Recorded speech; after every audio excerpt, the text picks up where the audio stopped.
석훈아, 어디 갔어? 석훈아. 놀이공원에서 민숙의 떨리는 목소리가 울려 퍼졌습니다. 광철은 사람들 틈을 헤치며 외쳤습니다. 혹시 8살 남자아이 못 보셨습니까? 당신 저 사람들도 아이를 찾고 있어요. 민숙이 손가락으로 가리킨 곳엔 낯선 부부가 있었습니다. 바로 동식과 정미, 7살 아들을 잃은 부모였습니다. 서로의 눈이 마주친 순간 우리 아이도 사라졌어요. 정미가 떨리는 목소리로 말했습니다. 설마 같은 시간에도 아이가 동시에. 광철의 얼굴이 새하얗게 질렸습니다. 멀리서 사이렌이 울리고 경찰이 출동했지만 아이들의 흔적은 어디에도 없었습니다. 이 두 아이는 도대체 어디로 사라졌을까요? 그리고 같은 시간, 같은 장소에서 두 아이가 동시에 왜 사라졌을까요? 오늘 사연 끝까지 함께 해주세요. 사연 시작 전에 구독과 좋아요를 눌러주세요. 그럼 이야기 시작하겠습니다. 1980년 5월 5일 어린이날이었습니다. 서울 근교의 한 놀이공원은 아침부터 사람들로 가득 차 있었죠. 초여름을 알리는 햇살이 따스하게 내리쬐는 날이었어요. 놀이기구마다 긴 줄이 늘어서 있었고 아이들의 웃음소리가 공원 곳곳에서 울려 퍼졌습니다. 한광철은 아내 민숙의 손을 잡고 놀이공원 입구를 지나며 만족스러운 미소를 지었어요. 대기업 과장으로 승진한 지 얼마 되지 않았던 광철에게 이날은 특별한 의미가 있었습니다. 평소 업무에 치여 가족과 함께할 시간이 부족했던 그였기에 오늘만큼은 아들 석훈에게 잊지 못할 추억을 만들어주고 싶었죠. 석훈아, 어떤 거 먼저 타고 싶니? 광철이 아들의 머리를 쓰다듬으며 물었습니다. 8살 석훈은 아버지의 손을 꼭 잡은 채 눈을 반짝이며 회전목마를 가리켰어요. 아빠, 저기요. 말 타고 싶어요. 민숙은 그런 부자의 모습을 바라보며 흐뭇하게 웃었습니다. 결혼 10년 만에 얻은 귀한 아들이었죠. 석훈은 영리하고 착한 아이로 자라고 있었어요. 이웃 사람들도 석훈을 보면 참 예의 바르고 똑똑한 아이라며 칭찬을 아끼지 않았습니다. 한편 놀이공원 입구 맞은편에서는 또 다른 가족이 들어서고 있었습니다. 박동식과 아내 정미, 그리고 7살 아들 성민이었죠. 동식은 중소기업에 다니는 평범한 직장인이었어요. 살림이 넉넉하지는 않았지만 가족을 위해서라면 무엇이든 할 수 있는 성실한 가장이었습니다. 성민아, 천천히 걸어. 사람 많으니까 엄마 손 꼭 잡고 있어야 해. 정미가 아들의 손을 꼭 잡으며 말했어요. 성민은 고개를 끄덕이며 신이 나서 주변을 두리번거렸습니다. 놀이공원에 온 건 처음이었거든요. 모든 게 신기하고 재미있어 보였죠. 두 가족은 오전 내내 놀이기구를 타며 즐거운 시간을 보냈습니다. 점심때가 되자 사람들은 돗자리를 펴고 도시락을 꺼내기 시작했어요. 광철 가족도 놀이공원 한쪽 그늘진 벤치에 자리를 잡았습니다. 민숙이 정성스럽게 싼 도시락을 펼치자 김밥과 주먹밥, 과일이 가득 담겨 있었어요. 바로 그때 옆 테이블에 동식 가족이 자리를 잡았습니다. 정미도 도시락을 꺼내며 아들 성민에게 물을 건넸죠. 두 가족의 시선이 마주쳤고 광철이 먼저 미소를 지으며 인사했습니다. 아드님이 참 씩씩하게 생겼네요. 동식도 화답하듯 웃으며 대답했어요. 고맙습니다. 댁의 아드님도 참 영특해 보이네요. 몇 살이세요? 8살입니다. 아드님은요? 7살이에요. 또래네요. 그렇게 두 가족은 자연스럽게 대화를 나누기 시작했습니다. 광철과 동식은 직장 이야기를, 민숙과 정민은 육아 이야기를 나눴죠. 석훈과 성민은 금세 친해져서 함께 뛰어놀기 시작했어요. 처음 만난 사이라고는 믿기지 않을 만큼 두 아이는 잘 어울렸습니다. 형아, 저기 미끄럼틀 타러 가요. 성민이 석훈의 손을 잡아 끌었습니다. 엄마, 저기 가서 놀아도 돼요? 석훈이 민숙에게 물었어요. 그래, 그런데 멀리 가지 말고 엄마 눈에 보이는 데서만 놀아야 해. 알았지? 네. 두 아이는 대답하고는 신나게 뛰어갔습니다. 오후가 되자 해는 점점 기울기 시작했어요. 두 가족은 함께 관람차를 타고 범퍼카도 탔습니다. 광철과 동식은 어느새 서로 이름을 부르며 친해졌고 아내들도 마찬가지였죠. 석훈과 성민은 형제처럼 붙어 다녔습니다. 다음에 또 만나서 같이 놀러 와야겠어요. 정미가 민숙에게 말했습니다. 그러게요. 아이들도 이렇게 잘 노는데 자주 만나면 좋겠네요. 민숙도 동의했어요. 해가 뉘엿뉘엿 지기 시작할 무렵 석훈이 갑자기 광철에게 말했습니다. 아빠, 화장실 다녀올게요. 그래, 빨리 다녀와. 이제 슬슬 집에 가야 하니까. 광철은 아들의 등을 토닥이며 보냈어요. 석훈은 화장실 쪽으로 뛰어갔고 광철 부부는 동식 가족과 이야기를 이어갔습니다. 10분쯤 지났을까요? 석훈이 돌아오지 않자 민숙이 불안해하기 시작했어요. 여보, 석훈이가 너무 늦는 것 같은데요. 화장실이 좀 멀어서 그런가 보지. 조금만 기다려봐. 광철도 처음엔 대수롭지 않게 생각했습니다. 하지만 20분이 지나도 석훈은 나타나지 않았어요. 민숙의 얼굴이 하얗게 질렸습니다. 여보, 이상해요. 석훈이 혼자 이렇게 오래 안 오는 애가 아닌데. 광철도 이제 불안해지기 시작했습니다. 내가 화장실 쪽으로 가볼게. 당신은 여기서 기다려. 광철은 서둘러 화장실로 향했고 민숙은 자리에서 안절부절 못했어요. 동식 부부도 걱정스러운 표정으로 함께 아이를 찾아 나섰습니다. 석훈아, 석훈아. 광철의 외침이 놀이공원 곳곳에 울려 퍼졌습니다. 하지만 아무런 대답이 없었어요. 화장실에도 놀이기구 근처에도 매점 앞에도 석훈의 모습은 보이지 않았습니다. 광철은 미친 듯이 놀이공원을 뛰어다녔고 민숙은 주저앉아 울기 시작했어요. 석훈아, 엄마야, 어디 있니? 민숙의 목소리는 점점 더 절박해졌습니다. 놀이공원 직원들도 방송을 틀고 아이를 찾기 시작했어요. 8살 남자아이 한석훈 어린이를 찾습니다.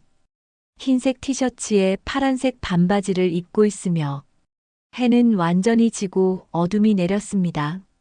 놀이공원 문을 닫을 시간이 되었지만 광철 부부는 떠날 수 없었어요. 경비원들이 전부 나서서 놀이공원 구석구석을 뒤졌지만 석훈은 어디에도 없었습니다. 그때 놀이공원 정문 앞에서 울부짖는 소리가 들려왔어요. 광철이 고개를 돌리자 그곳에는 동식 부부가 서 있었습니다. 정민은 땅을 치며 울고 있었고 동식은 넋이 나간 표정으로 서 있었죠.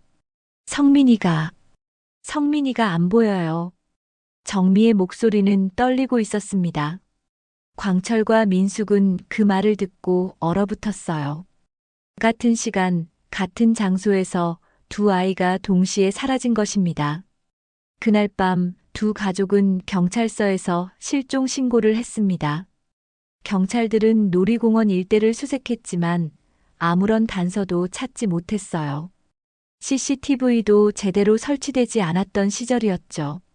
광철은 민숙을 부축하며 집으로 돌아왔습니다. 민숙은 석훈의 방에 들어가 아이의 옷을 껴안고 밤새 울었어요. 광철도 거실 소파에 앉아 머리를 감싸 쥐었습니다. 어떻게 이런 일이. 광철의 목소리는 떨렸습니다. 그날 이후 두 가정의 인생은 송두리째 뒤바뀌었어요. 평범했던 일상은 사라졌고 끝없는 절망만이 남았습니다. 웃음소리가 가득했던 집은 침묵으로 가득 찼죠. 밤하늘에는 별이 총총히 빛나고 있었지만 두 가족에게 그 빛은 너무나 멀고 차가웠습니다. 1985년 초여름, 석훈이 사라진 지 5년이 흘렀습니다. 광철의 삶은 그날 이후 완전히 달라졌어요. 대기업 과장에서 부장으로 승진했지만 그에게 직장은 더 이상 의미가 없었습니다. 오직 한 가지 목표만이 그를 지탱하고 있었죠. 바로 아들 석훈을 찾는 것이었어요. 광철은 모든 방법을 동원했습니다. 신문에 광고를 냈고 방송국에 찾아가 실종 아동 프로그램에 출연했어요. 경찰서는 물론이고 사설 탐정까지 고용했습니다. 월급의 대부분을 아들을 찾는 데 쏟아부었죠. 주말이면 전국의 고아원과 보육원을 돌아다니며 석훈과 비슷한 나이의 아이들을 일일이 확인했어요. 혹시 이 아이 본 적 있으신가요? 광철은 석훈의 사진을 들고 사람들에게 물어다녔습니다. 하지만 돌아오는 대답은 언제나 같았어요. 죄송합니다. 본 적이 없네요. 5년이라는 시간 동안 광철이 만난 사람만 수천 명이었습니다. 전단지를 수만 장 돌렸고 제보 전화를 받기 위해 밤잠을 설쳤죠. 하지만 석훈에 대한 확실한 단서는 단 하나도 나오지 않았어요. 그 사이 민숙은 점점 무너져 갔습니다. 처음 몇 달은 광철과 함께 아들을 찾아다녔지만 시간이 지날수록 그녀의 몸과 마음은 견딜 수 없을 만큼 지쳐갔어요. 잠을 자다가도 석훈을 부르며 깨어났고 길거리에서 비슷한 또래의 아이만 보면 따라가곤 했습니다. 석훈아, 석훈아. 민숙은 낯선 아이를 붙잡고 울었어요. 그 아이의 부모가 놀라서 민숙을 떼어놓으면 광철이 황급히 달려와 사과했습니다. 죄송합니다. 아내가 아이를 잃고 나서. 사람들은 동정 어린 눈빛으로 바라봤지만 그 시선조차 민숙에게는 견디기 힘든 고통이었어요. 결국 민숙은 집 밖으로 나가지 않게 되었습니다. 석훈의 방문을 꼭 잠그고는 하루 종일 그 안에 틀어박혀 지냈죠. 광철이 퇴근 후 집에 돌아오면 민숙은 석훈의 옷을 꺼안은 채 멍하니 앉아 있었어요. 밥도 제대로 먹지 않았고 머리도 감지 않았습니다. 광철이 아무리 달래도 민숙은 방문을 열지 않았어요. 여보, 밥이라도 먹어요. 이러다간 당신까지 쓰러져요. 광철은 문 앞에서 애원했습니다. 난 괜찮아요. 그냥 좀 혼자 있고 싶어요. 민숙의 목소리는 기운이 없었어요. 병원에서는 민숙에게 심한 우울증 진단을 내렸습니다. 의사는 광철에게 조심스럽게 말했어요. 부인의 상태가 매우 심각합니다. 지금처럼 계속 방치하면 위험할 수도 있어요. 광철은 고개를 떨구었습니다. 아들을 잃은 것도 모자라 이제 아내마저 잃을 수 있다는 두려움이 엄습했죠. 밤마다 광철은 혼자 술을 마시며 눈물을 흘렸어요. 강했던 그도 더 이상 견딜 수 없었습니다. 그러던 어느 날 광철은 회사 선배와 술자리를 가졌습니다. 선배는 광철의 사정을 알고 있었기에 조심스럽게 말을 꺼냈어요. 광철아, 내 말이 잔인하게 들릴 수도 있지만 이제는 현실을 받아들여야 하지 않겠나. 5년이나 지났어. 부인 생각도 해야지. 광철은 잔을 비우며 쓴웃음을 지었습니다. 형님 말씀이 맞습니다. 저도 압니다. 하지만 쉽지 않아요. 입양을 생각해봤나? 새로운 아이를 가족으로 맞이하면 부인도 조금은 나아질지 모르잖아. 광철은 그 말에 오랫동안 침묵했어요. 입양. 생각해본 적이 없는 건 아니었습니다. 하지만 그것은 마치 석훈을 포기하는 것 같아서 차마 입 밖으로 꺼낼 수 없었죠. 그날 밤 광철은 집으로 돌아와 민숙의 방문 앞에 섰습니다. 방 안에서는 아무 소리도 들리지 않았어요. 광철은 천천히 문을 열었습니다. 민숙은 석훈의 침대에 누워 천장을 바라보고 있었어요. 여보. 광철이 조심스럽게 불렀습니다. 민숙은 고개를 돌리지 않았어요. 석훈이가 정말 안 돌아오는 걸까요? 광철은 가슴이 무너지는 것 같았습니다. 우리 다시 시작해봐요. 석훈이를 찾는 일은 계속하되 우리 삶도 살아가야 하지 않겠어요? 무슨 말이에요? 민숙이 광철을 바라봤습니다. 입양을 생각해봤어요. 새로운 아이를 우리 가족으로 맞이하는 거죠. 석훈이를 대신할 수는 없지만 민숙은 광철의 말을 듣고 눈물을 흘렸어요. 저도 더는 이렇게 살 수 없어요. 석훈이한테 미안하지만 이젠 정말 견딜 수가 없어요. 광철은 민숙을 꼭 안았습니다. 두 사람은 한참을 그렇게 울었어요. 며칠 후 광철은 민숙과 함께 근처 고아원을 찾았습니다. 광철은 5년 동안 전국의 고아원을 다니며 봉사활동도 했기에 이곳 원장 선생님과도 잘 아는 사이였어요. 입양을 결심하셨군요. 원장 선생님은 따뜻한 미소로 두 사람을 맞았습니다. 네. 아내를 위해서라도 이제는 결단을 내려야 할 것 같습니다. 광철이 대답했어요. 원장 선생님은 두 사람을 고아원 안으로 안내했습니다. 아이들이 뛰어놀고 있는 운동장이 보였어요. 민숙은 그 모습을 보며 조금씩 표정이 밝아졌습니다. 저기 저 아이는 어떤가요? 원장 선생님이 한 아이를 가리켰어요. 광철의 시선이 그 아이에게 향했습니다. 7살쯤 되어 보이는 남자아이였어요. 아이는 혼자 그네를 타고 있었는데 어딘지 모르게 쓸쓸해 보였습니다. 그런데 그 순간 아이가 고개를 돌려 광철을 바라봤어요. 광철은 심장이 멎는 듯한 느낌을 받았습니다. 그 눈빛이 석훈과 너무나 닮아 있었어요. 아이의 얼굴 윤곽도 웃는 모습도 석훈과 비슷했습니다. 저 아이에 대해 알려주실 수 있나요? 광철이 떨리는 목소리로 물었어요. 석진이라고 합니다. 작년에 이곳에 왔어요. 어디서 왔는지는 정확히 알 수 없지만 참 착하고 영리한 아이죠. 광철은 아이에게 다가갔습니다. 석진은 광철을 올려다보며 수줍게 웃었어요. 그 순간 광철은 아이의 손목에 채워진 은팔찌를 발견했습니다. 작은 팔찌에는 S, M 이라는 이니셜이 새겨져 있었어요. 이 팔찌는 어디서 난 거니? 광철이 물었습니다. 모르겠어요. 제가 여기 왔을 때부터 차고 있었대요.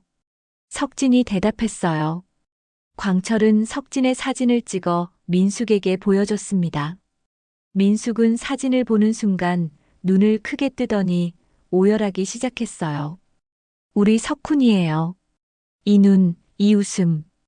똑같아요. 민숙은 사진을 꼭 쥐며 울었습니다. 광철도 알고 있었어요. 석진이 석훈은 아니라는 것을. 하지만 이 아이가 민숙에게 그리고 자신에게도 새로운 희망이 될 수 있다는 걸 느꼈습니다. 한 달 후 석진은 광철 부부의 양아들이 되었습니다. 민숙은 오랜만에 웃음을 되찾았고 광철도 조금씩 일상으로 돌아갔어요. 석진은 총명하고 성실한 아이로 자랐습니다. 공부도 잘했고 부모님께 효도하는 마음도 깊었죠. 세월이 흘러 석진은 의과대학에 진학했고 결국 의사가 되었습니다. 광철과 민숙은 석진을 자랑스러워했어요. 비록 친아들은 아니었지만 석진은 그들에게 진짜 아들이나 다름없었습니다. 하지만 광철은 여전히 석훈을 잊지 못했어요. 밤마다 석훈의 사진을 보며 속으로 속삭였습니다. 석훈아, 아빠가 너를 포기한 건 아니란다. 언젠가 반드시 너를 찾을 거야. 2020년 봄 석진은 서울 시내 대형 대학병원 외과에 전문의로 발령받았습니다. 의과대학을 수석으로 졸업하고 레지던트 과정도 우수하게 마친 그였기에 병원 내에서도 촉망받는 젊은 의사였어요. 광철과 민숙은 석진의 첫 출근 날 병원 앞까지 배웅을 나왔습니다. 석진아, 첫날이니까 긴장하지 말고 편안하게 해. 광철이 아들의 어깨를 토닥였어요. 네, 아버지. 걱정 마세요. 석진은 환한 미소를 지으며 병원 안으로 들어갔습니다. 석진은 외과 의국에 들어서자마자 여러 선배 의사들과 인사를 나눴어요. 그 중에서도 유독 눈에 띄는 사람이 있었습니다. 1년 선배인 내과 전문의 성준이었죠. 성준은 키가 크고 인상이 온화했으며 후배들을 따뜻하게 대하는 것으로 유명했어요. 석진 선생님이시죠? 소문 많이 들었습니다. 레지던트 때 실력이 뛰어나다고 하던데요. 성준이 먼저 손을 내밀었습니다. 과찬이십니다. 선배님께 많이 배워야죠. 석진도 악수를 받으며 겸손하게 대답했어요. 성준은 석진보다 1년 먼저 이 병원에 온 터라 병원 시스템에 익숙했습니다. 그는 석진에게 병원 곳곳을 안내해 주었고 환자 차트를 보는 법부터 다른 과와 협진하는 방법까지 자세히 알려줬어요. 여기 중환자실 환자들은 특히 신경 써야 합니다. 조금이라도 이상 징후가 보이면 바로 보고하세요. 성준의 설명은 언제나 꼼꼼했습니다. 석진은 성준의 세심한 배려에 감사했어요. 선배님, 정말 친절하게 가르쳐 주셔서 감사합니다. 당연한 거죠. 우리가 서로 도와야 환자들도 더 잘 치료할 수 있으니까요. 성준은 항상 환자를 최우선으로 생각하는 의사였습니다. 몇 주가 지나자 석진은 병원 생활에 완전히 적응했어요. 성준과는 자주 같이 점심을 먹었고 퇴근 후에 커피를 마시며 의학 이야기를 나누기도 했습니다. 석진은 성준을 존경했어요. 그의 환자를 대하는 태도, 동료를 배려하는 마음, 의술에 대한 열정 모두가 본받을 만했습니다. 하지만 시간이 흐르면서 석진의 마음속에 작은 불만이 쌓이기 시작했어요. 성준은 석진에게 유독 많은 일을 맡겼습니다. 응급 환자가 오면 석진을 먼저 호출했고 어려운 케이스가 생기면 석진에게 맡겼죠. 석진 선생, 이 환자 차트 좀 정리해 주실 수 있나요? 성준이 또다시 석진을 불렀습니다. 네, 알겠습니다. 석진은 대답했지만 속으로는 피곤함이 쌓여갔어요. 어느 날 밤 석진은 당직을 서고 있었습니다. 그날따라 응급 환자가 많이 들어왔고 석진은 쉴 틈 없이 환자들을 돌봤어요. 새벽 2시쯤 되었을 때 성준이 당직실로 들어왔습니다. 석진 선생, 수고 많으시네요. 제가 커피 사왔어요. 성준이 따뜻한 커피를 건넸습니다. 감사합니다, 선배님. 석진은 커피를 받아 마셨어요.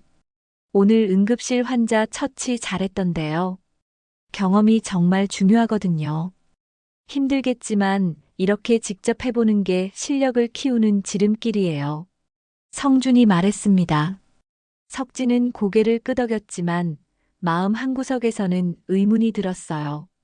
정말 나를 위해서 일을 많이 시키는 걸까? 아니면 그냥 귀찮은 일을 떠넘기는 걸까? 다음 날 석진은 같은 외과 동기 의사와 점심을 먹으며 넌지시 물었습니다. 성준 선배가 나한테만 유독 일을 많이 시키는 것 같지 않아? 동기는 고개를 갸우뚱했어요. 글쎄, 나는 그렇게까지 느껴지진 않는데. 성준 선배가 원래 후배들 잘 챙기는 스타일이잖아. 그래, 내가 예민한 건가? 석진은 스스로를 다독였습니다. 하지만 일주일 후 비슷한 일이 또 벌어졌어요. 중요한 수술이 있는 날이었는데 성준이 석진을 불러 말했습니다. 석진 선생, 오늘 수술 보조 들어가실 수 있죠? 네, 그런데 오늘은 제가 외래 진료가 있는데. 석진이 난처한 표정을 지었습니다. 아, 그거야 다른 선생님께 부탁하면 되죠. 이 수술은 석진 선생이 꼭 봐야 할 케이스예요. 나중에 도움이 될 겁니다. 성준은 단호하게 말했어요. 석진은 할 수 없이 외래 진료를 다른 의사에게 맡기고 수술실로 들어갔습니다. 수술은 5시간이나 걸렸고 석진은 녹초가 되었어요. 수술이 끝나고 탈의실에서 옷을 갈아입는데 동기 의사가 말했습니다. 석진아, 너 오늘 외래 환자들 다른 선생님이 봤다며? 환자들이 좀 불만이 많았다던데. 석진은 가슴이 답답해졌어요. 성준 선배 때문에 자신의 평판에 금이 간 것 같았습니다. 그날 저녁 석진은 집에 돌아가 아버지 광철에게 하소연했습니다. 아버지, 병원 선배 때문에 너무 힘들어요. 광철은 석진의 얼굴을 보며 물었어요. 무슨 일인데? 성준이라는 1년 선배가 있는데요. 저한테만 계속 일을 몰아주는 것 같아요. 처음엔 저를 가르쳐 주려는 거라고 생각했는데 요즘은 그냥 귀찮은 일을 떠넘기는 것 같아요. 광철은 담배를 꺼내 물고 불을 붙였습니다. 연기를 깊게 들이마신 후 그는 차갑게 말했어요. 이름이 뭐라고 했지? 성준? 네, 내과 전문의 성준 선배예요. 광철의 눈빛이 변했습니다. 누가 감히 내 아들을 힘들게 해? 석진은 아버지의 표정에서 뭔가 심상치 않은 기운을 느꼈어요. 아버지, 괜찮아요. 제가 참고 견디면 되니까. 참을 필요 없어. 아버지가 해결해 줄게. 광철은 짧게 말하고는 서재로 들어갔습니다. 며칠 후 병원에 이상한 소문이 돌기 시작했어요. 성준 선배가 갑자기 지방 병원으로 발령받는다는 소문이었습니다. 진짜야? 성준 선배가 지방으로 간다고? 동기 의사가 놀라며 말했습니다. 응, 병원 이사회에서 결정됐대. 다음 주부터 바로 발령이래. 다른 의사가 대답했어요. 석진은 그 소문을 듣고 가슴이 철렁했습니다. 혹시 아버지가 무슨 일을 벌인 건 아닐까? 광철은 대기업 임원으로 승진한 후 상당한 영향력을 가지고 있었어요. 이 병원도 광철이 다니는 회사의 계열사였습니다. 석진은 급히 아버지에게 전화를 걸었어요. 아버지, 혹시 성준 선배 일에 개입하신 거 아니에요? 광철은 잠시 침묵하다가 담담하게 말했습니다. 그래, 내가 병원 이사장한테 이야기했어. 그 선배가 너한테 부당하게 일을 시키는 것 같아서 말이야. 아버지, 그러시면 안 되죠. 성준 선배는 나쁜 사람이 아니에요. 석진아, 넌 아직 세상 물정을 몰라. 조직 생활에서는 이런 식으로 자기 자리를 지켜야 해. 광철의 목소리는 단호했습니다. 석진은 전화를 끊고 한숨을 쉬었어요. 마음이 복잡했습니다. 한편으로는 아버지가 자신을 위해 나서준 게 고마웠지만 다른 한편으로는 성준 선배에게 미안했어요. 다음 주 월요일 석진은 병원에 출근했습니다. 의국에는 성준의 모습이 보이지 않았어요. 빈 책상만이 남아 있었습니다. 석진은 그 책상을 보며 묘한 감정에 휩싸였죠. 석진 선생, 성준 선배가 오늘 아침 일찍 짐 싸서 떠났대요. 인사도 제대로 못했네요. 동기가 말했습니다. 석진은 고개를 끄덕였지만 아무 말도 하지 못했어요. 가슴속에 무거운 돌덩이가 얹힌 것 같았습니다. 그날 이후 성준은 병원을 완전히 떠났습니다. 지방의 작은 병원으로 발령받아 그곳에서 일하게 되었다는 소식만 들렸죠. 석진은 성준에게 연락하려 했지만 차마 용기가 나지 않았어요. 광철은 석진에게 말했습니다. 이제 병원에서 편하게 일할 수 있겠구나. 석진은 대답 대신 쓴웃음만 지었습니다. 편해진 건 맞았어요. 하지만 마음 한구석이 계속 불편했습니다. 성준 선배는 정말 나쁜 사람이었을까? 아니면 진심으로 자신을 가르치려 했던 걸까? 그 질문에 대한 답을 석진은 아직 알지 못했습니다. 석진은 병원 복도를 걸으며 텅 빈 성준의 자리를 스쳐 지나갔어요. 그곳에는 이미 새로운 의사의 이름표가 붙어 있었습니다. 석진은 잠시 멈춰 섰다가 다시 걸음을 옮겼습니다. 해야 할 일은 많았고 오늘도 진료실에는 환자들이 기다리고 있었습니다. 2025년 가을, 성준이 병원을 떠난 지 5년이 흘렀습니다. 광철은 그동안 승승장구했어요. 대기업 임원에서 부사장을 거쳐 마침내 회장 자리에까지 올랐습니다. 65세의 나이였지만 광철은 여전히 정정했고 회사 경영에 열정적이었어요. 석진도 병원에서 실력을 인정받으며 외과 과장으로 승진했습니다. 어려운 수술도 성공적으로 해내며 환자들과 동료들에게 신뢰를 얻었죠. 광철과 민숙은 석진을 자랑스러워했습니다. 비록 피는 섞이지 않았지만 석진은 그들에게 진짜 아들이었어요. 그해 9월 어느 날 광철은 정기 건강검진을 받으러 병원에 갔어요. 평소처럼 대수롭지 않게 생각했습니다. 하지만 검사 결과가 나오자 의사의 표정이 심각하게 굳어졌어요. 회장님, 검사 결과가 좋지 않습니다. 간에 종양이 발견되었어요. 광철은 침착하게 물었습니다. 치료하면 되는 거 아닙니까? 의사는 고개를 저었어요. 이미 상당히 진행된 상태입니다. 간암 말기로 판정됩니다. 말기라니요. 그럼 얼마나 남은 겁니까? 치료 없이는 6개월에서 1년 정도로 예상됩니다. 광철은 진료실 의자에 주저앉았어요. 평생 건강하게 살아왔다고 자신했는데 이런 병이 자신을 덮칠 줄은 몰랐습니다. 집으로 돌아온 광철은 민숙에게 사실을 털어놓지 못했어요. 저녁 식사 자리에서도 평소처럼 웃으며 대화를 나눴습니다. 하지만 밤에 혼자 서재에 앉아 있을 때 광철은 깊은 한숨을 내쉬었어요. 창밖으로 보이는 서울의 야경은 여전히 화려했지만 광철에게는 아무 의미가 없었습니다. 내가 이렇게 가다니. 아직 해야 할 일이 너무 많은데. 다음 날 광철은 대형 대학병원을 찾아가 정밀 검사를 받았어요. 혹시 오진이 아닐까 하는 희망을 품었지만 현실은 냉정했습니다. 여러 명의 전문의들이 모여 광철의 상태를 진단했어요.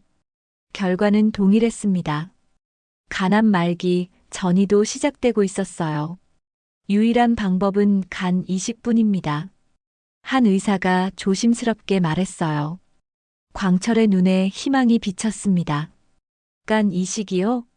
그럼 그걸 하면 되는 거 아닙니까? 문제는 공여자입니다. 뇌사자 대기는 언제 될지 모르고 생체 기증의 경우 혈연 관계가 가장 안전합니다. 회장님께 자녀분이 계신가요?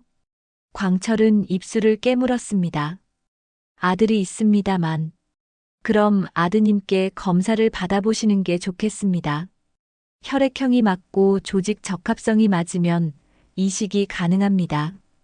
광철은 고개를 끄덕였지만 마음속으로는 알고 있었어요. 석진은 양아들이었습니다. 혈연 관계가 아니었죠. 그날 저녁 광철은 석진을 서재로 불렀습니다. 석진은 아버지의 심각한 표정을 보며 불길한 예감이 들었어요. 아버지, 무슨 일이세요? 광철은 한참을 망설이다 입을 열었습니다. 석진아, 아버지가 너한테 숨겨온 게 있다. 네. 너는 우리 친아들이 아니야. 광철의 목소리가 떨렸습니다. 석진은 그 말을 듣고 얼어붙었어요. 무슨 말씀이세요? 광철은 석진에게 모든 것을 털어놓았습니다. 1980년 어린이날에 잃어버린 친아들 석훈 이야기, 절망 속에서 무너져가던 민숙 이야기, 그리고 5년 후 고아원에서 석진을 입양한 이야기까지요. 광철의 목소리는 중간중간 떨렸고 눈가에는 눈물이 맺혔습니다. 석진은 말없이 아버지의 이야기를 들었습니다. 머릿속이 복잡했어요. 자신이 이 집 아들이 아니었다는 사실이 믿기지 않았습니다. 지난 30년 동안의 기억들이 주마등처럼 스쳐 지나갔어요. 그리고 아버지가 지금 간암 말기 판정을 받았어. 간 이식이 필요한데 혈연 관계가 아니면 어렵다고 하더구나. 석진은 눈물이 핑 돌았어요. 아버지, 저는 상관없어요. 검사라도 받아볼게요. 피가 섞이지 않았어도 아버지는 제 아버지세요. 고맙다, 석진아. 하지만 확률은 낮아. 의사들도 혈연 관계가 아니면 조직 적합성이 맞을 가능성이 거의 없다고 했어. 며칠 후 석진은 조직 적합성 검사를 받았어요. 결과가 나오기까지 일주일이 걸렸습니다. 그 일주일 동안 석진은 밤마다 기도했어요. 자신이 아버지를 살릴 수 있기를 간절히 바랐습니다. 하지만 결과는 예상대로였습니다. 혈액형은 같았지만 조직 적합성이 맞지 않아 이식이 불가능했죠. 죄송합니다. 이식을 진행하기에는 위험도가 너무 높습니다. 광철은 절망에 빠졌습니다. 민숙은 광철의 병을 알게 된 후 매일 울었어요. 석진도 아버지를 위해 할 수 있는 게 없다는 사실에 괴로워했습니다. 집안의 웃음소리는 사라졌어요. 그날 밤 광철은 서재에서 오래된 사진첩을 꺼냈어요. 사진첩 속에는 어린 석훈의 사진이 가득했습니다. 돌잔치 사진, 유치원 입학 사진, 놀이공원에서 찍은 마지막 사진도 있었죠. 광철은 그 사진을 쓰다듬으며 눈물을 흘렸습니다. 석훈아, 아버지가 너를 찾아야 해. 그래야 아버지가 살 수 있어. 다음 날 광철은 회사 비서에게 지시했습니다. 모든 주요 신문과 방송에 광고를 내. 최대한 크게, 최대한 많이. 무슨 내용으로 하시겠습니까? 1980년 5월 5일 어린이날 서울 근교 놀이공원에서 잃어버린 아들을 찾는다. 이름은 한석훈, 당시 8살. 결정적 제보자에게는 살해금 100억 원을 지급한다. 100억 원이요? 회장님, 그 금액이 내 목숨이 걸린 일이야. 돈 따위는 아무 의미 없어. 당장 진행해. 일주일 후 광고는 모든 주요 매체에 실렸어요. 신문 일면에는 큼지막하게 광고가 나갔고 저녁 뉴스에서도 보도되었습니다. 인터넷에도 기사가 퍼졌죠. 사람들은 100억 원이라는 거액의 살해금에 놀랐고 광철의 사연에 안타까워했어요. 광고가 나간 지 사흘째 되던 날 아침 광철의 휴대전화가 울렸습니다. 낯선 번호였어요. 여보세요? 한광철 회장님이시죠? 중년 여자의 목소리였습니다. 그렇습니다만 누구시죠? 전화기 너머로 여자의 흐느끼는 소리가 들렸어요. 저는 45년 전 그날 그 아이를 데려간 사람입니다. 광철은 심장이 멎는 듯 했습니다. 온몸의 피가 거꾸로 도는 것 같았어요. 뭐라고요? 당신이 내 아들을... 죄송합니다. 정말 죄송합니다. 당시 저는 돈이 너무 필요했어요. 남편이 사업에 실패해서 빚쟁이들한테 쫓기고 있었어요. 아이를 원하는 부부가 있었고 그들에게 돈을 받고 아이를 넘겼습니다. 광철은 분노가 치밀어 올랐지만 꾹 참았습니다. 지금 중요한 건 아들을 찾는 것이었어요. 그 아이가 어디 있습니까? 지금 어디 있어요? 그건 저도 정확히 모릅니다. 그 후로 연락을 끊었거든요. 하지만 당시 입양 서류를 보관하고 있어요. 그 부부의 이름과 주소가 적혀 있습니다. 광철은 곧바로 그 여자를 만났습니다. 서울 외곽의 허름한 카페였어요. 여자는 50대 중반으로 보였고 초췌한 얼굴이었습니다. 그녀는 낡은 봉투를 꺼내 광철에게 건넸어요. 정말 죄송합니다. 평생 죄책감에 시달렸어요. 광철은 대답하지 않고 봉투를 받았습니다. 봉투 안에는 45년 전 작성된 입양 서류가 들어 있었어요. 종이는 누렇게 발해 있었고 글씨도 흐릿했습니다. 광철은 떨리는 손으로 서류를 펼쳤어요. 거기에는 입양한 부부의 이름이 적혀 있었습니다. 박동식, 정미. 그 이름들을 보는 순간 광철의 기억 속에서 45년 전 그날이 떠올랐습니다. 놀이공원 벤치에서 함께 도시락을 먹던 그 부부. 아들 성민을 잃고 울부짖던 그들의 모습이 선명하게 기억났어요. 그리고 아이의 새로운 이름도 적혀 있었어요. 박성준. 광철은 그 이름을 보며 온몸이 얼어붙었습니다. 성준. 5년 전 석진이 힘들어한다며 자신이 직접 지방으로 보낸 그 의사. 병원 이사장에게 전화해서 발령을 요청했던 그 후배 의사. 광철은 주저앉으며 서류를 꼭 쥐었어요. 눈물이 주르르 흘러내렸습니다. 카페 안 사람들이 놀라 바라봤지만 광철은 신경 쓰지 못했어요. 내가 내 손으로 내 아들을 45년을 찾아 헤맨 아들이 바로 곁에 있었는데 자신은 그 아들을 내쫓았습니다. 광철의 오열은 한참을 멈추지 않았어요. 여자는 조용히 자리를 떠났고 광철은 홀로 그 자리에 남았습니다. 서류를 가슴에 안은 채 광철은 떨리는 손으로 휴대전화를 꺼냈습니다. 비서에게 전화를 걸었어요. 박성준이라는 의사를 찾아.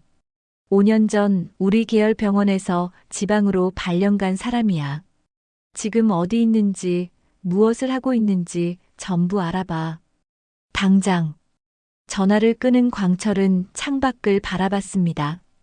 가을 하늘은 맑았지만 광철의 마음은 무너져 내리고 있었어요. 이틀 후 광철은 비서로부터 보고를 받았습니다. 성준은 지방의 작은 종합병원에서 내과 과장으로 근무하고 있었어요. 5년 동안 그곳에서 성실하게 환자들을 돌보며 지역 주민들에게 신뢰받는 의사로 살아왔다고 했습니다. 광철은 더 이상 망설일 수 없었어요. 그날 오후 운전기사에게 지시했습니다. 충청도로 갑니다. 주소는 알려드릴게요. 차는 서울을 벗어나 고속도로를 달렸습니다. 광철은 뒷좌석에 앉아 창밖을 바라봤어요. 가을 들판은 황금빛으로 물들어 있었지만 광철의 마음은 무겁기만 했습니다. 45년 만에 아들을 만나러 가는 길. 하지만 그 아들을 자신이 직접 내쫓았다는 사실이 광철을 짓눌렀어요.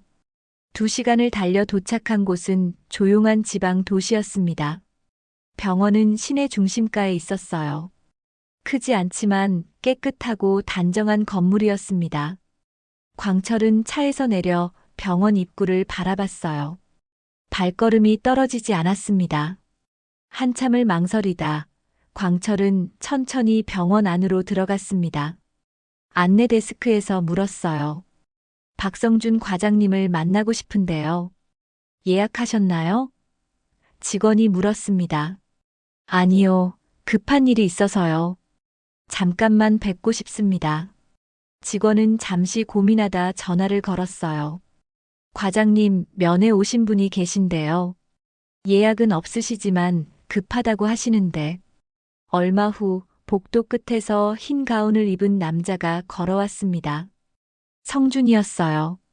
5년 만에 보는 모습이었지만 광철은 단번에 알아봤습니다. 아니, 이제는 다르게 보였어요. 성준의 얼굴에서 젊은 시절 자신의 모습이 보였습니다. 눈매, 코, 입꼬리의 모양까지. 어떻게 이걸 몰랐을까 싶을 정도로 닮아 있었어요. 성준도 광철을 보자 놀란 표정을 지었습니다. 회장님, 어떻게 이곳까지? 광철은 목이 메어 말이 나오지 않았어요.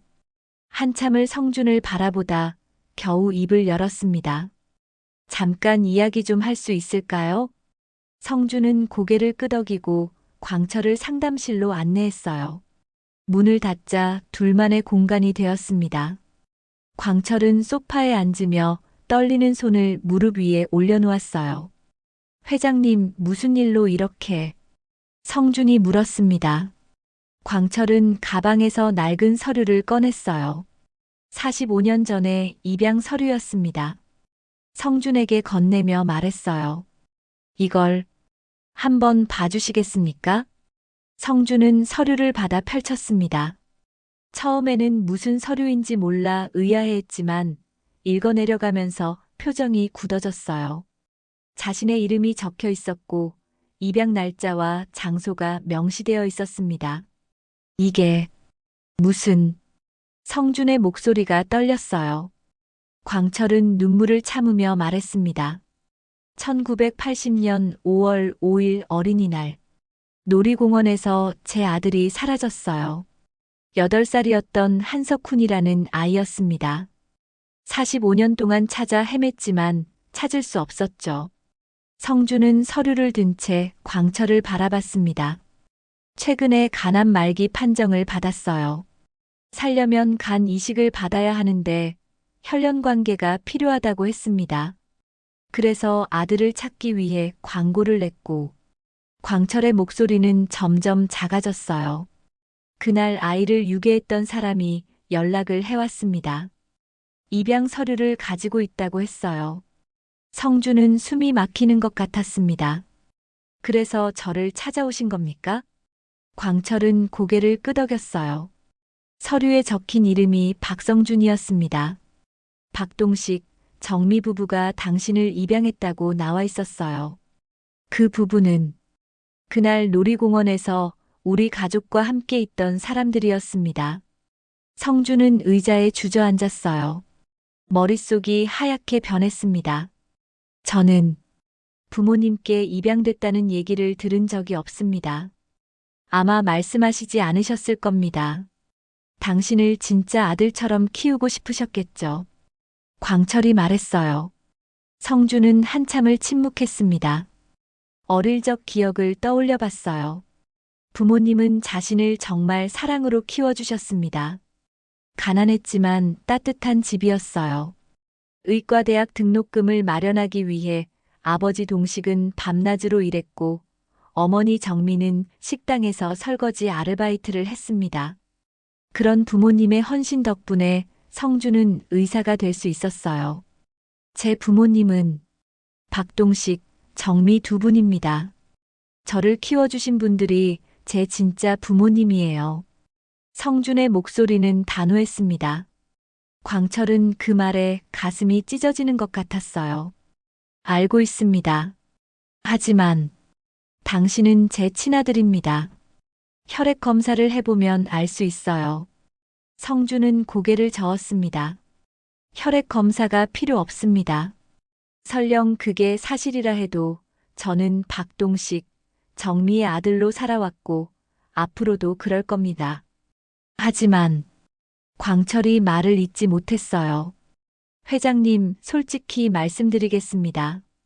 성준은 광철을 똑바로 바라봤어요. 5년 전 병원에서 있었던 일 기억하십니까? 저는 후배 석진을 정말 아끼고 가르쳐주고 싶었어요. 그런데 갑자기 지방으로 발령이 났습니다. 나중에 알았죠. 회장님께서 병원 이사장에게 압력을 넣으셨다는 걸. 광철은 고개를 숙였습니다. 변명할 수 없었어요. 그때 정말 절망했습니다. 서울에서의 경력도 동료들도 모든 걸 잃었어요. 여기 와서 다시 시작하는 게 얼마나 힘들었는지 아십니까? 성준의 목소리에는 억눌린 감정이 묻어났습니다. 미안합니다. 정말 미안합니다. 광철의 눈에서 눈물이 흘렀어요. 이제 와서 아들이라고 하시면 제가 어떻게 받아들여야 합니까? 저를 내쫓은 건 회장님이셨습니다. 석진을 위해서라면서 저를 희생시킨 분이 바로 회장님이에요. 성준의 목소리는 떨렸지만 단단했습니다. 광철은 일어나 성준 앞에 무릎을 꿇었어요. 제발, 제발 용서해 주십시오. 아버지가 잘못했습니다. 정말 잘못했어요. 성준은 그런 광철을 보며 당황했습니다. 일어나세요. 이러지 마세요. 나를 살려주십시오. 당신만이 나를 살릴 수 있어요. 간 이식을 해주십시오. 광철은 애원했습니다. 성준은 고개를 돌렸어요. 차마 광철의 얼굴을 볼 수 없었습니다. 지금 당장은 대답할 수 없습니다. 시간을 주십시오. 알겠습니다. 기다리겠습니다. 광철은 천천히 일어났어요. 성주는 창밖을 바라봤습니다. 제 부모님께 먼저 여쭤봐야 합니다. 입양에 대한 진실을 확인해야 해요.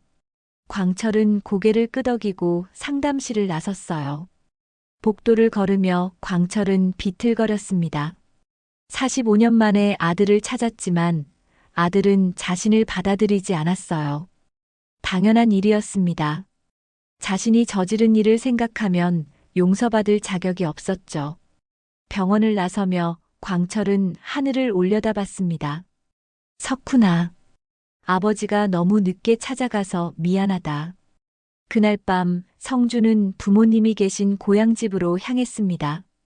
동식과 정민은 작은 시골 마을에서 살고 있었어요. 성준이 도착하자 두 분은 반갑게 맞아주셨습니다. 성준아, 무슨 일이니? 갑자기 왔네. 정미가 물었어요. 성준은 거실에 앉아 부모님께 입양 서류를 보여드렸습니다. 어머니, 아버지, 이게 뭔지 아세요? 동식과 정미는 서류를 보자 얼굴이 하얗게 질렸어요. 정미의 손이 떨렸습니다. 성준아. 동식이 입을 열었어요. 우리가 말하지 못한 게 있단다. 성준은 부모님의 눈을 바라봤습니다. 그 눈에는 미안함과 슬픔이 가득했어요. 동식은 한숨을 깊게 내쉬며 입을 열었습니다. 성준아, 1980년 5월 5일. 그날을 기억하니? 아니요, 너무 어렸을 때니까요. 성준이 대답했어요. 우리도 그날 놀이공원에 갔었단다. 너를 데리고 말이야. 내가 7살이었지. 동식의 목소리는 떨렸습니다. 정미가 말을 이었어요. 그날 우리는 너를 잃어버렸어. 화장실에 다녀온다고 했는데 내가 돌아오지 않았단다. 미친 듯이 찾아 헤맸지만 너는 어디에도 없었어. 성주는 부모님의 이야기를 들으며 가슴이 먹먹해졌습니다. 그날 우리는 또 다른 가족과 함께 있었어. 한광철이라는 사람과 그 아내, 그리고 8살 아들 석훈이. 우리 가족처럼 그 가족도 아들을 잃었단다. 같은 시간에 두 아이가 사라진 거야. 동식이 고개를 숙였어요. 정민은 눈물을 닦으며 말을 이었습니다. 우리는 5년 동안 너를 찾았어. 아버지는 회사를 그만두고 전국을 돌아다녔고 나는 밤마다 울면서 기도했단다. 하지만 아무 소식도 없었지. 그러다 1985년 우리는 견딜 수 없었어. 어머니가 정신적으로 너무 힘들어 하셨거든. 고아원에 봉사를 가게 됐는데 동식의 목소리가 잠시 멈췄어요. 정미가 이어받았습니다. 그곳에서 한 아이를 보았어. 그 아이의 눈빛이 너무 슬퍼 보였고 손목에는 은팔찌를 차고 있었단다. SM 이라는 이니셜이 새겨진 팔찌였지. 성주는 깜짝 놀라며 말했어요. 그 팔찌, 제가 어렸을 때 차고 있던 거 맞죠? 어머니가 보관하고 계시잖아요. 그래, 맞아. 그게 바로 내 팔찌였단다. 정미가 고개를 끄덕였어요. 우리는 그 아이가 너라고 믿었어. 아니, 믿고 싶었던 거겠지. 그래서 입양을 결심했단다. 동식이 말을 이었습니다. 그런데 입양 서류를 작성하는 과정에서 이상한 점을 발견했어. 그 아이의 나이가 우리 성민이보다 1살 많았던 거야. 그리고 입양 날짜도 1980년 5월이 아니라 그보다 조금 이른 시기였단다. 하지만 우리는 그 사실을 외면했어. 너무 그 아이가 필요했거든. 그래서 내 이름을 성준이라고 지었고 우리 아들로 키웠단다. 정미의 눈에서 눈물이 흘렀습니다. 성준은 충격에 휩싸였어요. 그럼 저는 원래 성민이 아니라는 말씀이신가요? 동식은 고개를 끄덕였습니다. 그래, 너는 우리가 잃어버린 성민이가 아니야. 하지만 우리에게는 진짜 아들이나 다름없단다. 40년을 함께 살아왔잖니. 그럼 진짜 성민이는 어디 있는 건가요? 성준이 물었어요. 정미가 대답했습니다. 그건 우리도 몰랐어. 하지만 최근에 한광철 회장이 광고를 냈다는 뉴스를 봤단다. 그때 우리는 깨달았지. 우리가 입양한 아이가 아마도 한광철의 아들 석훈이 아닐까 하고 말이야. 성준은 머리를 감싸 쥐었습니다. 그럼 한광철 회장 말이 맞는 거네요. 저는 원래 한석훈이었고. 성준아, 미안하다. 우리가 진실을 말하지 못한 건 너를 잃을까봐 두려웠기 때문이야. 동식이 성준의 손을 잡았어요. 성준은 부모님을 바라봤습니다. 두 분의 얼굴에는 걱정과 미안함이 가득했어요. 하지만 성준은 화를 낼 수 없었습니다. 이 두 분이 자신을 얼마나 사랑으로 키워주셨는지 알고 있었으니까요. 괜찮아요, 아버지, 어머니. 저는 두 분의 아들이에요. 그건 변하지 않습니다. 성준이 말했어요. 정민은 그 말에 눈물을 쏟으며 성준을 껴안았습니다. 고맙다, 우리 아들. 잠시 후 성준은 조심스럽게 물었습니다. 그럼 제가 차고 있던 팔찌는 어떻게 된 건가요? S, M. 이니셜이 새겨진 팔찌요. 동식이 대답했어요. 그건 우리도 궁금했단다. 혹시 그 팔찌가 단서가 될까 싶어서 지금까지 보관하고 있어. 볼 수 있을까요? 성준이 물었습니다. 정민은 안방으로 들어가 서랍을 열었어요. 오래된 작은 상자를 꺼내 성준에게 건넸습니다. 상자를 열자 그 안에는 은팔찌가 들어 있었어요. 세월의 흔적으로 약간 변색되었지만 S, M 이라는 이니셜은 선명하게 남아 있었습니다. 성준은 팔찌를 들어 자세히 살펴봤어요. 이게 제 거였다면 S, M 은 무엇을 의미하는 걸까요?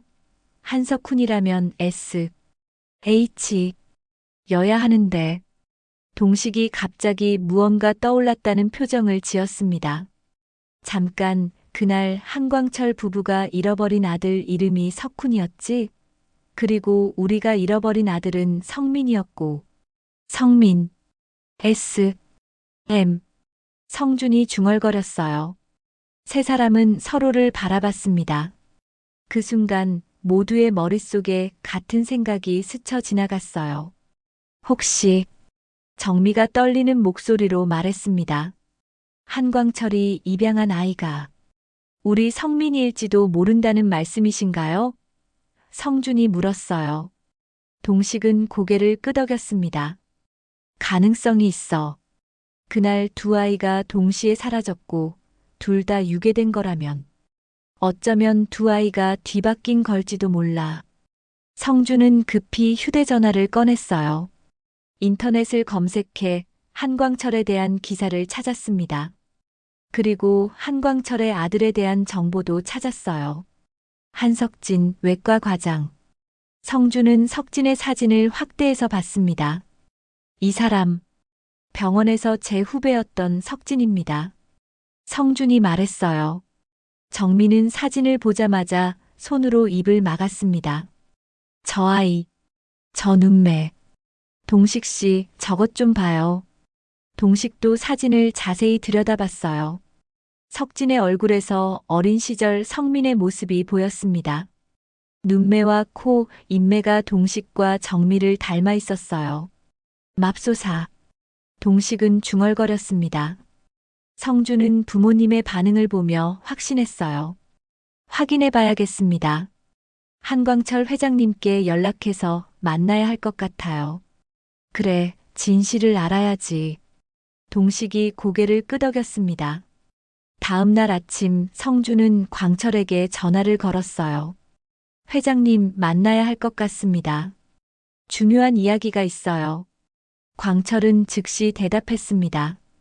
어디든 가겠습니다. 언제, 어디서 만날까요? 서울로 올라가겠습니다.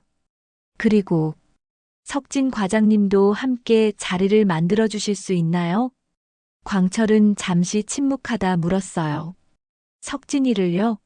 무슨 일인지 물어봐도 될까요? 만나서 말씀드리겠습니다. 저희 부모님도 함께 가겠습니다. 성준의 목소리는 단호했어요. 광철은 무언가 예감했습니다. 알겠습니다.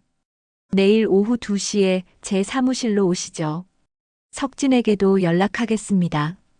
전화를 끄는 광철은 떨리는 손으로 석진에게 전화를 걸었어요. 석진아, 내일 오후에 회사로 와줄 수 있니?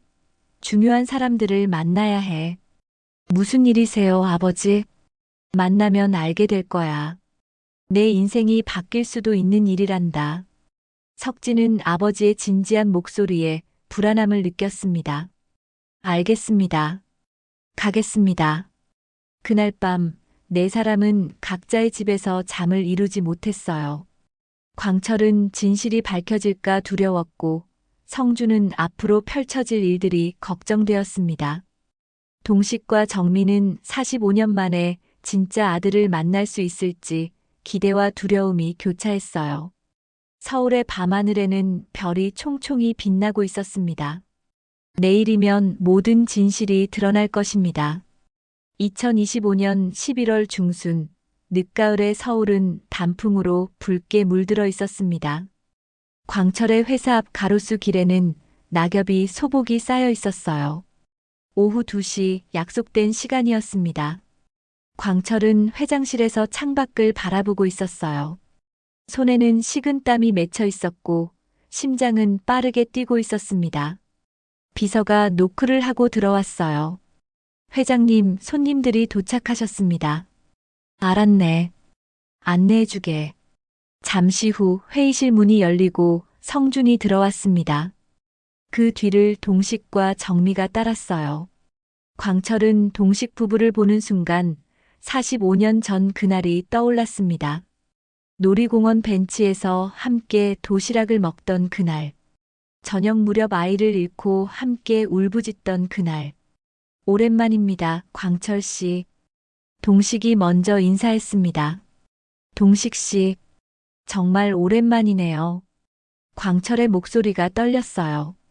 정민은 광철을 보며 복잡한 표정을 지었습니다. 두 가족 모두 45년이라는 세월을 견뎌왔지만 그 상처는 여전히 아물지 않았어요. 석진이도 곧 올 겁니다.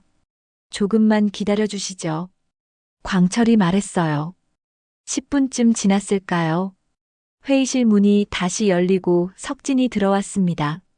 석진은 낯선 사람들을 보며 의아한 표정을 지었어요. 아버지, 이분들은 누구세요? 광철은 석진을 보며 깊은 숨을 들이쉬었습니다. 석진아, 앉아라. 중요한 이야기를 해야 한다. 석진이 자리에 앉자 광철은 천천히 입을 열었어요. 며칠 전에 너한테 말했지. 내가 우리 친아들이 아니라고.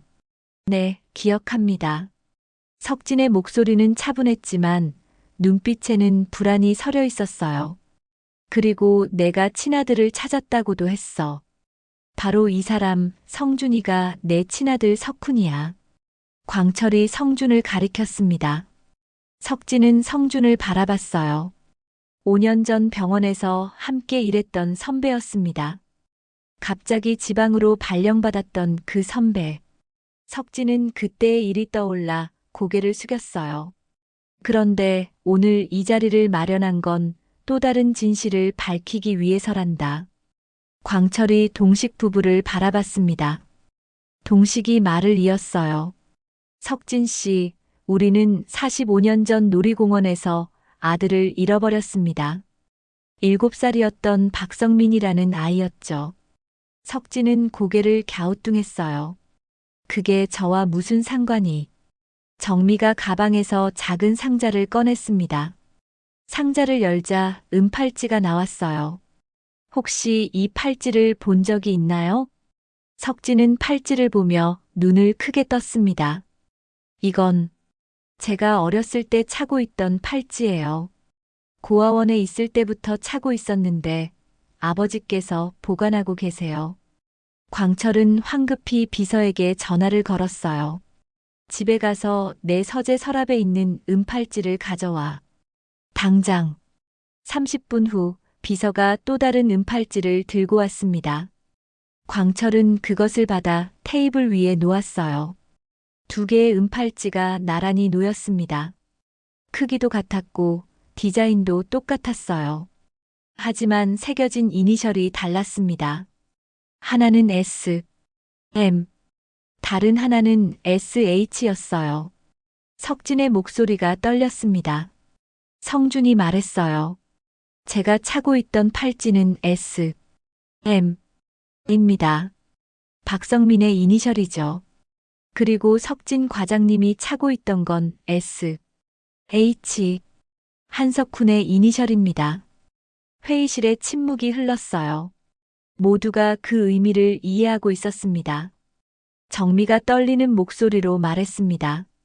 45년 전 그날 두 아이가 사라졌어요. 그리고 각각 다른 가정에 입양되었습니다. 하지만 팔찌가 뒤바뀐 채로요. 동식이 이어받았어요. 우리는 한석훈을 입양했고 한광철 씨는 박성민을 입양한 겁니다. 두 아이의 운명이 그날 완전히 뒤바뀐 거예요. 석진은 의자에 주저앉았습니다. 머릿속이 하얗게 변했어요. 그럼 저는 박성민이라는 말씀이신가요? 정민은 눈물을 흘리며 석진에게 다가갔습니다. 우리 성민이, 우리 아들. 석진은 정미를 바라봤어요. 처음 보는 사람이었지만 왠지 모르게 낯설지 않았습니다. 정미의 눈매가 어딘지 거울을 보는 것 같았어요. 광철도 일어나 성준에게 다가갔습니다. 석훈아, 내 아들. 성준은 고개를 돌렸지만 광철은 그의 손을 잡았어요. 미안하다. 정말 미안해. 아버지가 너무 늦게 찾아온 것도 미안하고 너를 내쫓은 것도 정말 잘못했어. 성준의 눈에서 눈물이 흘렀습니다. 회장님, 이제는 회장님이 아니야. 아버지라고 불러다오. 제발. 광철의 목소리는 애원에 가까웠어요. 석진은 동식과 정미를 바라봤습니다. 저는 이 상황이 너무 혼란스러워요. 하루아침에 부모님이 바뀐다는 게. 동식이 석진에게 다가와 어깨에 손을 얹었어요. 천천히 받아들이면 돼. 우리도 마찬가지야. 45년을 기다렸는데 조금 더 기다릴 수 있어. 민숙이 회의실로 급히 들어왔습니다. 광철에게서 연락을 받고 달려온 것이었어요. 민숙은 성준을 보자마자 얼어붙었습니다. 석훈이, 우리 석훈이야. 민숙은 다가가 성준의 얼굴을 두 손으로 감싸쥐었어요. 엄마야, 석훈아. 정말 오랜만이구나. 성준은 민숙을 보며 울음을 터뜨렸습니다. 어린 시절의 기억은 없었지만 민숙의 품에서 느껴지는 온기가 낯설지 않았어요. 석진도 정미에게 다가갔습니다. 정미는 석진을 꼭 껴안으며 소리내어 울었어요. 성민아, 우리 성민이 얼마나 보고 싶었는지 아니. 동식도 석진의 어깨를 감싸며 눈물을 흘렸습니다. 고생 많았구나, 아들아. 회의실은 울음소리로 가득 찼어요. 45년 만의 재회였습니다. 두 가족은 서로 얼싸안고 울었어요. 잃어버린 시간에 대한 슬픔, 다시 만난 기쁨, 복잡한 감정들이 뒤섞여 흘러나왔습니다. 한참을 울고 난 후 6명은 자리에 앉았어요. 광철이 입을 열었습니다. 이제 우리는 어떻게 해야 할까요?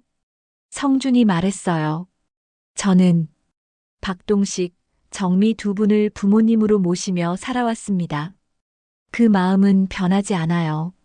하지만 이제는 한광철 회장님과 민숙 어머님도 제 부모님이시라는 걸 알았어요. 석진도 고개를 끄덕였습니다. 저도 마찬가지예요. 한광철 회장님과 민숙 어머님은 저를 키워주신 분들이에요. 하지만 동식 아버님과 정미 어머님이 제 친부모님이시라는 사실도 받아들이겠습니다. 정미가 말했어요. 우리는 억지로 가족이 되려고 하지 않아도 돼요. 천천히 서로를 알아가면서 관계를 만들어가면 되는 거죠. 동식도 동의했습니다. 그래요. 혈연이 전부는 아니에요. 사랑과 시간이 진짜 가족을 만드는 거니까요. 광철은 고개를 끄덕이며 말했어요. 좋습니다. 우리 6명이 모두 가족이 되는 겁니다. 누가 누구의 친부모고 양부모인지는 중요하지 않아요. 우리는 이제 하나의 큰 가족이에요. 민숙이 미소를 지으며 말했습니다. 앞으로는 자주 만나요. 명절도 함께 보내고 좋은 일 있을 때도 함께 나누고요. 성준과 석진은 서로를 바라봤어요. 5년 전 병원에서 불편하게 헤어졌지만 이제는 형제나 다름없었습니다. 석진 과장님 나니 이제 형이라고 불러도 될까요? 성준이 먼저 손을 내밀었어요. 석진도 손을 잡으며 웃었습니다. 그래요, 성준 씨. 우리 다시 시작해요. 두 사람은 악수를 나눴고 그 모습을 보며 내 부모는 흐뭇하게 웃었어요. 창밖으로는 단풍잎이 바람에 날리고 있었습니다. 붉은 잎들은 하늘을 날아 땅으로 내려앉았어요. 45년이라는 긴 세월이 흘렀지만 마침내 모든 조각이 제자리를 찾아간 것입니다. 광철은 6명이 함께 앉아있는 모습을 바라보며 생각했어요. 우리는 이제 진짜 가족이 되었어. 2026년 봄 재회의 날로부터 5달이 흘렀습니다. 광철은 성준에게 간 이식 수술을 받았고 수술은 성공적이었어요. 조직 적합성 검사 결과 친자 관계가 확인되었고 성준은 망설임 없이 아버지를 위해 간을 기증했습니다. 아버지를 살려야 한다는 생각만 했어요. 그분이 저를 내쫓은 일도 과거의 모든 일도 이제는 용서하고 싶었습니다. 성준은 수술 전날 밤 그렇게 말했어요. 수술 후 회복실에서 광철은 성준의 손을 꼭 잡았습니다. 고맙다, 석훈아. 아버지 목숨을 살려줘서. 이제 아버지라고 부르는 게 익숙해지고 있어요. 성준은 미소 지었어요. 병실 복도에서는 민숙과 정미가 함께 커피를 마시고 있었습니다. 두 여자는 처음엔 어색했지만 시간이 지나며 친구처럼 가까워졌어요. 성준이가 정말 의젓하게 자랐어요. 정미 씨가 잘 키우셨네요. 민숙이 말했습니다. 아니에요. 우리 형편이 어려워서 고생만 시켰죠. 민숙 씨야말로 석진이를 훌륭하게 키우셨잖아요. 정미가 대답했어요. 우리 둘 다 잘한 거예요. 비록 친아들은 아니었지만 사랑으로 키웠으니까요. 민숙은 정미의 손을 잡았습니다. 석진은 성준의 주치의로서 수술 과정을 지켜봤어요. 수술실 밖에서 기다리며 석진은 동식과 정미 곁에 섰습니다. 동식은 석진의 어깨에 손을 얹으며 말했어요. 석진아, 내가 우리 친아들이라는 걸 알게 된 후로도 너는 한 번도 우리를 불편하게 하지 않았구나. 아버님, 어머님도 마찬가지세요. 저한테 부담을 주지 않으려고 조심하시는 거 알아요. 석진이 대답했어요. 정미가 눈시울을 붉혔습니다. 우리가 너를 키우지는 못했지만 내가 이렇게 훌륭하게 자라준 게 정말 자랑스러워. 천천히 익숙해지고 있어요. 이제는 네 분 모두를 부모님으로 생각하고 있습니다. 석진은 진심을 담아 말했어요. 수술이 끝나고 3달이 지났을 때 광철은 완전히 회복했습니다. 봄이 왔고 서울 근교의 공원에는 벚꽃이 만개했어요. 6명은 함께 공원을 찾았습니다. 광철과 민숙, 동식과 정미, 그리고 성준과 석진. 6사람은 벚꽃나무 아래 벤치에 나란히 앉았어요. 바람이 불 때마다 꽃잎이 눈처럼 흩날렸습니다. 참 아름답네요. 민숙이 하늘을 올려다보며 말했어요. 그러게요. 이렇게 6명이 함께 있으니 더 좋은 것 같아요. 정미가 화답했습니다. 광철은 두 아들을 바라봤어요. 성준과 석진은 나란히 서서 벚꽃을 바라보고 있었습니다. 두 사람은 자주 만나며 형제처럼 가까워졌어요. 석진아, 다음 주에 환자 컨퍼런스 있다며? 같이 참석할까? 성준이 물었습니다. 그래요, 형. 같이 가요. 형한테 배울 게 많거든요. 석진이 웃으며 대답했어요. 성준은 서울의 대형 병원으로 복직했습니다. 광철이 병원 이사장에게 부탁한 것이었지만 성준의 실력을 높이 평가한 병원 측에서도 환영했어요. 석진과 성준은 같은 병원에서 각자의 과에서 일하며 자주 협진했습니다. 두 아들이 함께 일하는 모습을 보니 정말 뿌듯하네요.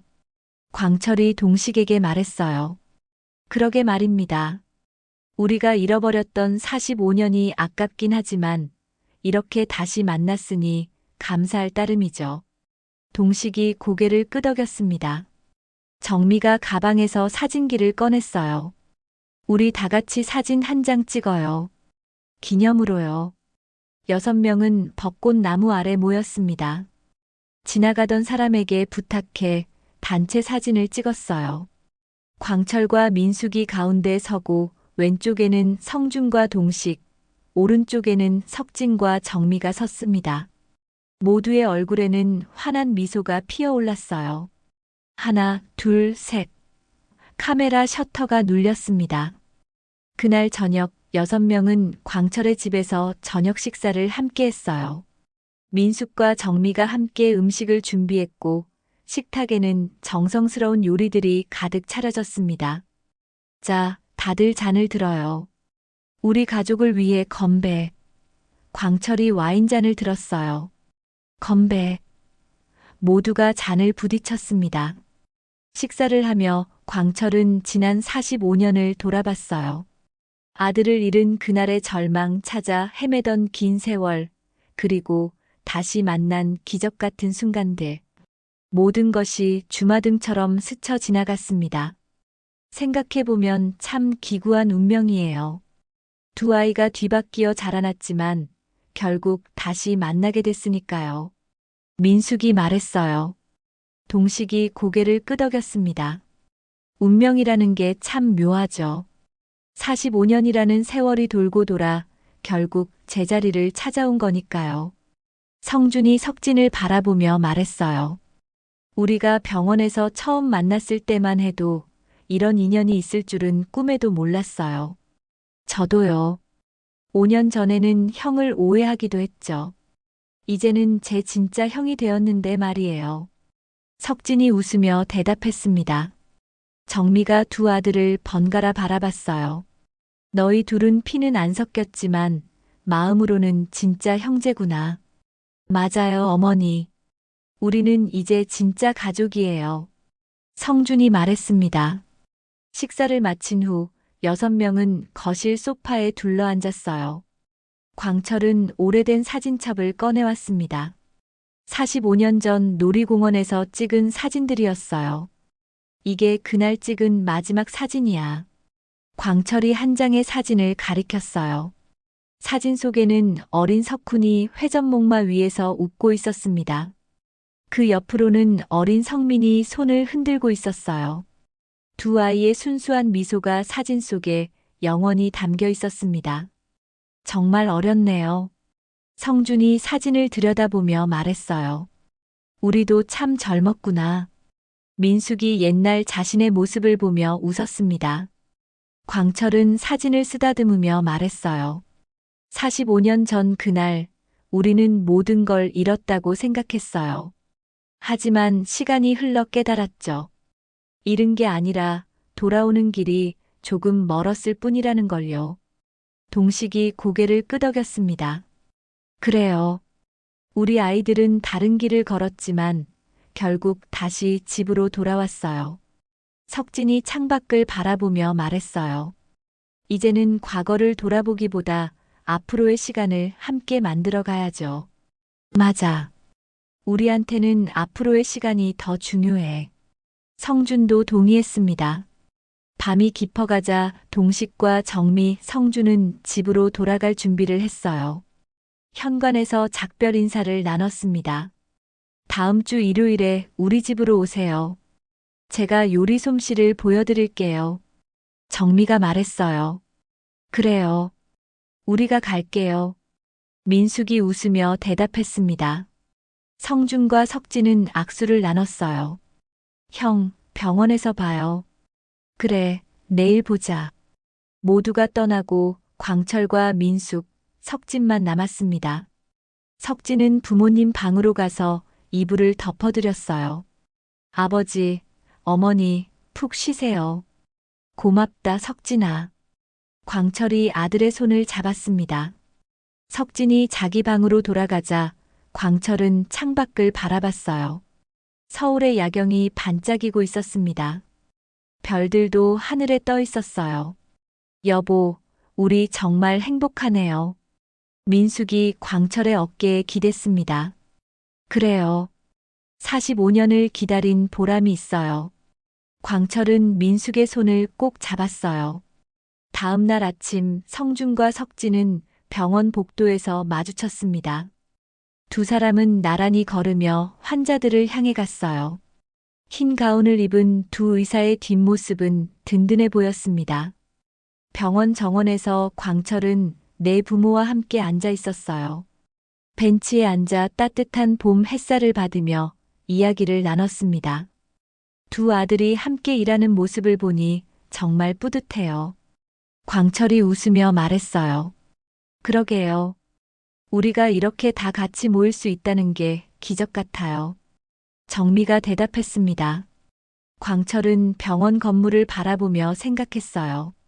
45년의 세월이 흘렀고 그 시간은 결코 짧지 않았습니다. 하지만 그 모든 시간이 지금 이 순간을 위한 준비였던 것 같았어요. 정원 한쪽에서는 아이들이 뛰어놀고 있었습니다. 젊은 부부가 아이의 손을 잡고 걷고 있었어요.